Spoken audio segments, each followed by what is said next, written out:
take a second.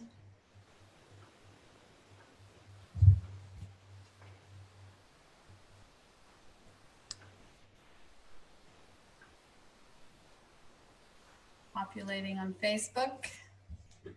Okay, we are live on Facebook. That's great. All right, welcome everybody. Welcome to an amazing episode of Wellness Warriors. Today I have with me Dr. Mark Goldstein of the Mammacare Foundation. And Mammacare's mission is to train every hand that examines a woman, including her own. So welcome, Dr. Mark. Thank you so much for taking the time to be with us today. It's great to be with you, Dr. V. Thank you. Thank you. So we're excited. We just rolled out our new product called My Breast Friend. It's a silicone breast model that is going to be used for training women to be able to do a proper breast self-exam. So let's go back in history a little bit. Tell us a little bit as to why you initially started this whole foundation, the Mammacare Foundation.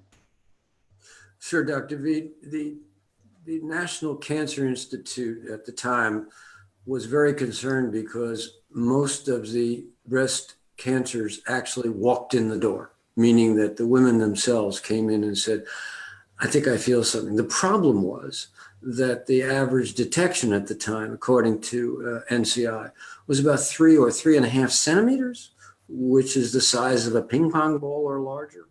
Wow. Fairly advanced cancer. There were a number of reasons for that, but the greatest problem was that it was so large. We know that fingers read Braille. We know a great deal about the tactile corpuscles in everybody's hand, but we couldn't understand why the average find was that large. So National Cancer Institute, with the direct support of President Jimmy Carter, believe it or not, who cared deeply about women's health, said, we want you to do some research on this. So my team went back to the University of Florida and sat in the lab for quite a few years, determining what the smallest lesion detectable was in a complex breast. We had to build breast models directly from the tissues that were excised and replicate them in laboratories, and everybody helped. You did not find a person on the campus in biomaterials engineering or in surgery or in electrical engineering that did not come along and help us. All you had to do was ask.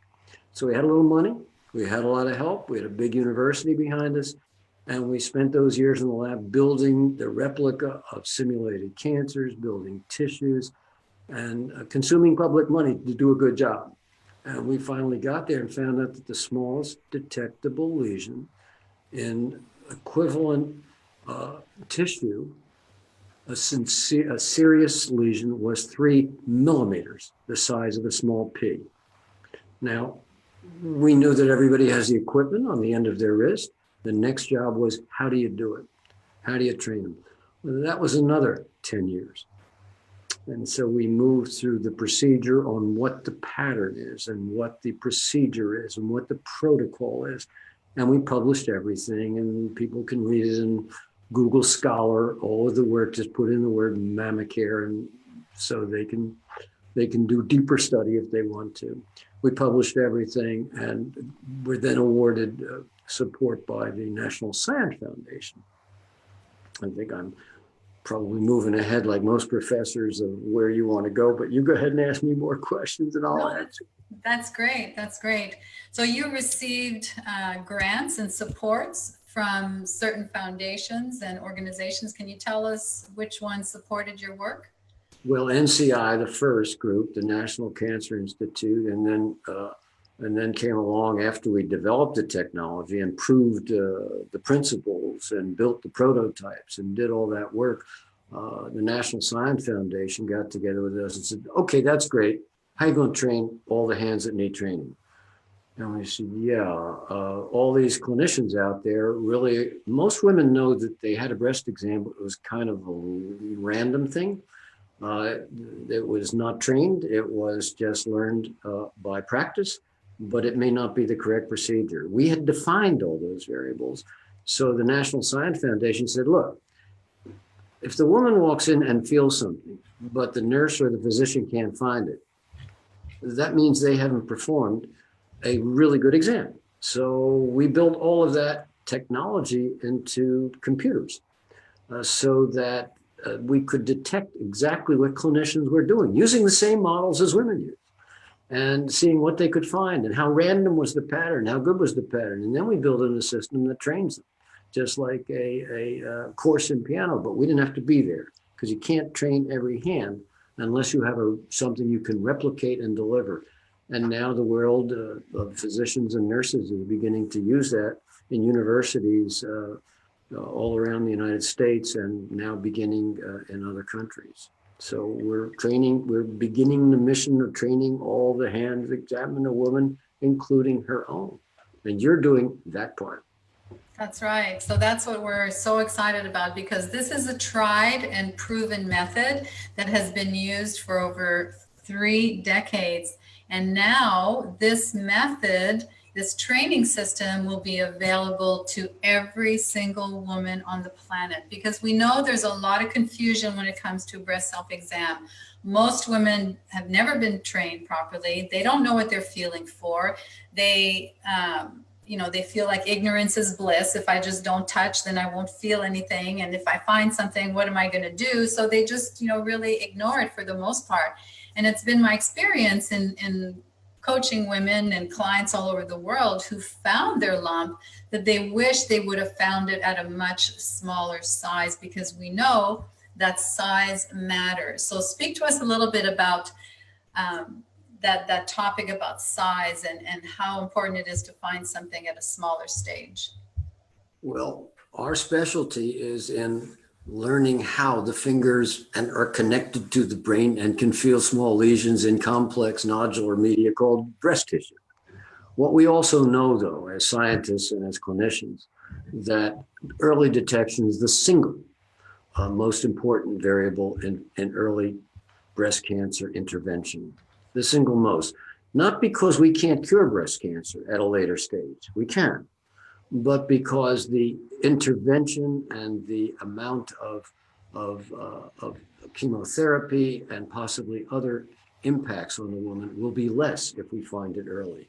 We should not ever think that at any stage breast cancer cannot be dealt with and in many cases cured. But early finds are a lot easier to cure with a lot less problem and a lot less damage.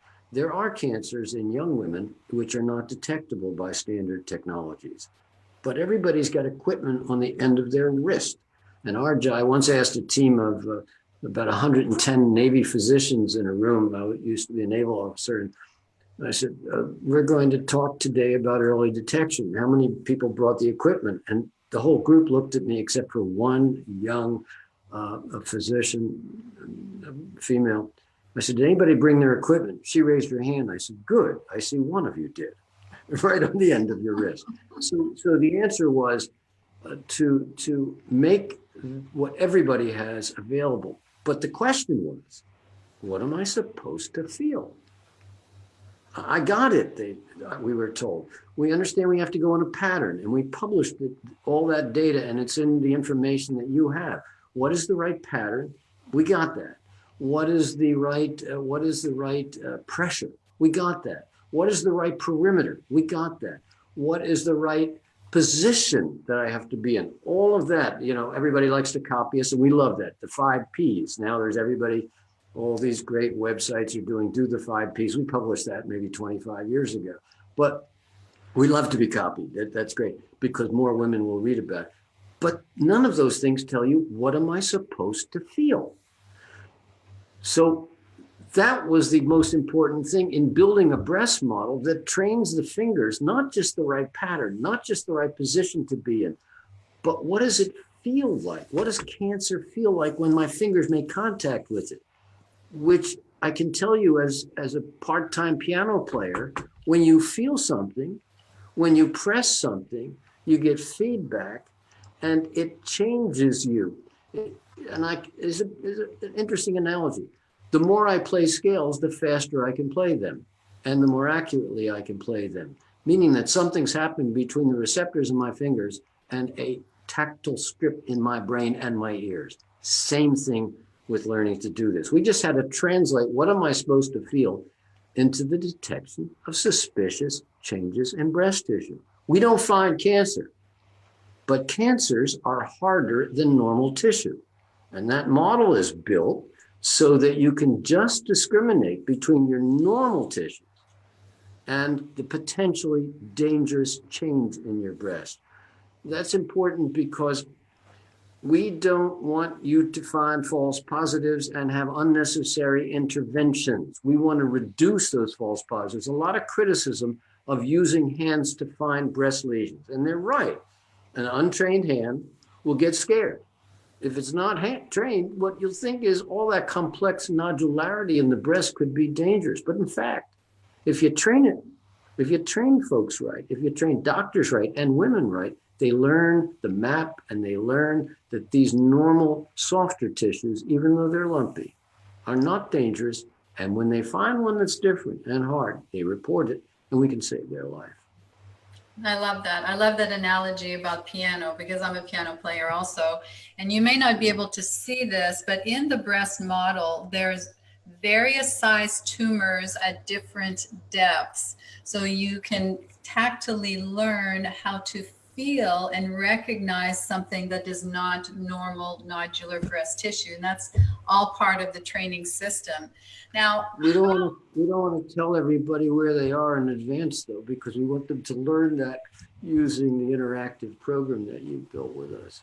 Correct. Right. Now, how often should a woman ideally perform a breast self-exam? One of the great daily questions we get, and the answer is, first of all, unknown.